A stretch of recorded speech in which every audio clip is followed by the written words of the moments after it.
Yo les trashers! Comme vous le savez, Sacha a été sacré maître Pokémon après un combat des plus mémorables contre le professeur Euphorbe. Beaucoup pensaient que ce titre allait sonner la fin des aventures de Sacha, certains même espéraient l'apparition d'un nouveau héros, des changements radicaux. Et beaucoup ont été déçus quand Sacha a été annoncé. La nouvelle saison allait-elle n'être qu'une répétition de ce qu'on voit depuis 20 ans? Eh bien non, Sacha est bien en passe de quitter la série. Toutes les bases qu'on a connues sont en train de se réécrire et c'est justement ce que nous allons voir dans cette analyse de la nouvelle saison 23 de Pokémon Pocket Monster. Le passé de Pikachu enfin dévoilé.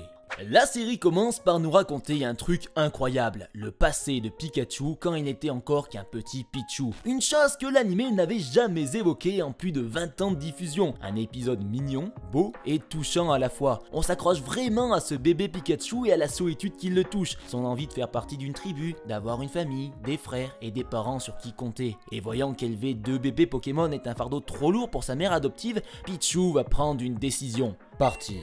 Il va laisser de côté son désir égoïste d'avoir une famille pour laisser s'épanouir dans de bonnes conditions les deux Pokémon qu'il aime. Cela créera en lui une profonde tristesse, une vraie déchirure. Et pourtant, à l'instar des autres Pichu qui évoluent avec le bonheur, celui-là évoluera dans une profonde tristesse. Vous savez, son évolution, Pichu, il la doit à une chose, sa décision adulte de couper le cordon maternel qui aurait été nocif pour tout le monde. Ainsi, Pichu devient Pikachu et part à l'aventure quelques années avant d'être attrapé par le professeur Chen dans le but de l'offrir à Sacha au tout début de son aventure. D'ailleurs, c'est de là que venait le comportement agressif et très indépendant de Pikachu. Il ne voulait pas reformer une tribu, une famille, par peur de perdre sa liberté et d'être un fardeau pour ses compagnons. Heureusement, les choses ont bien évolué depuis. La fin des combats Pokémon.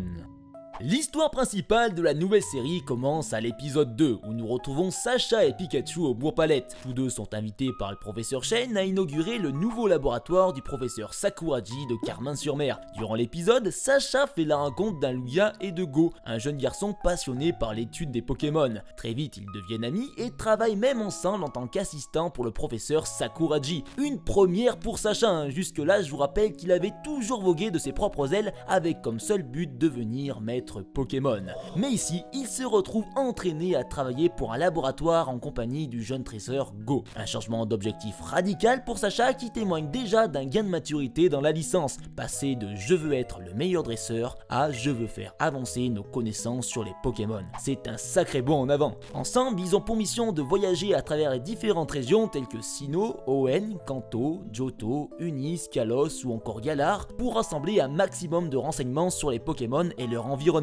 Mais justement, et si à terme Sacha devenait le remplaçant du professeur Chen, un peu comme Luffy qui marche sur les traces de Goldie Roger. C'est vrai, nous avons ici un Sacha maître Pokémon qui, dans un sens, n'a plus vraiment de rêve à accomplir, du moins dans l'immédiat. C'est même assez amusant de voir le professeur Chen lui demander à 2 ou 3 reprises s'il souhaite toujours continuer son entraînement de dresseur, comme s'il voulait remettre Sacha en question, tester sa résolution. On observe cela dans le second épisode à 2 reprises. Au début, lors du voyage en voiture, et une autre fois dans le laboratoire du professeur Sakuragi. En réfléchissant un peu, on pourrait même se dire que Chen a calculé son coup en demandant à Sacha de l'accompagner à l'ouverture d'un nouveau labo. Il savait probablement que le prof Sakuragi avait besoin d'assistants et que Sacha accepterait. Pour rappel, Chen et Sacha ont la même vision du monde des Pokémon et la même considération pour eux. Ils les aiment et en sont passionnés. Chen lui fait même la remarque en début d'épisode. D'ailleurs, ce qui est marrant, c'est que nous avons 2 Sacha dans cet épisode. Un qui souhaite continuer son entraînement et devenir maître Pokémon, et un autre qui se dédie à l'étude des Pokémon, quitte à en oublier son rêve, du moins pendant un moment.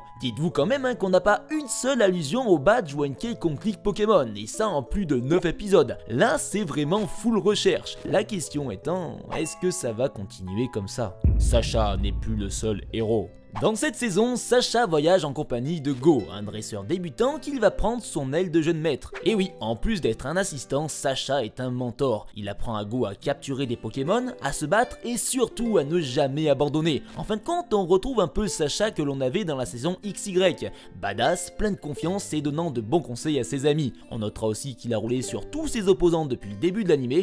Oui, même le starter niveau 5. Comme énoncé un peu avant, les caméras ne sont pas tournées en permanence sur Sacha, comme comme nous avions l'habitude de le voir dans les séries précédentes. Sacha et Pikachu, plus le reste du monde, c'est fini. Là, les créateurs ont voulu vraiment nous montrer le développement de Go, ses erreurs, ses échecs, ses réussites, et cela même si ça implique fatalement de laisser un peu Sacha de côté. L'épisode le plus marquant de ce point de vue-là est l'épisode 6, où Go va capturer tous les Pokémon insectes de la région de Kanto. Sacha, quant à lui, fera office de suiveur et n'apparaîtra que pour donner 2 ou 3 conseils à son ami, et c'est tout. Il ne sera mis qu'au second plan. L'épisode 7 à la Battle Frontière est aussi intéressant. On y voit Go, ses difficultés au combat, sa défaite, puis Sacha, qui certes va avoir son heure de gloire car il va gagner le tournoi, mais si on regarde les choses en face, l'épisode est centré sur le comportement de Go et de son évolution face à la défaite. Ici, Sacha sert de point d'ancrage et de guide. Au début de l'épisode, nous avons un Go complètement déconnecté des combats Pokémon et de leur importance. À la fin de celui-ci, nous avons un tout autre personnage, aimant et comprenant ce que sont et ce qu'impliquent les combats Pokémon.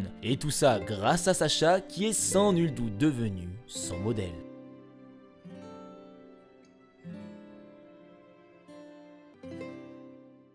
Du coup, qu'en pensez-vous? Est-ce que Go va finir par remplacer Sacha à la fin de la saison 23? Eh bien, j'attends avec impatience vos réponses et vos théories en commentaire. Sinon, n'oubliez pas de vous abonner à Pokémon Trash pour suivre toutes les actualités de la série. Moi, je vous dis à très bientôt pour une nouvelle vidéo. C'était Djeko. Tchuss, ses potes!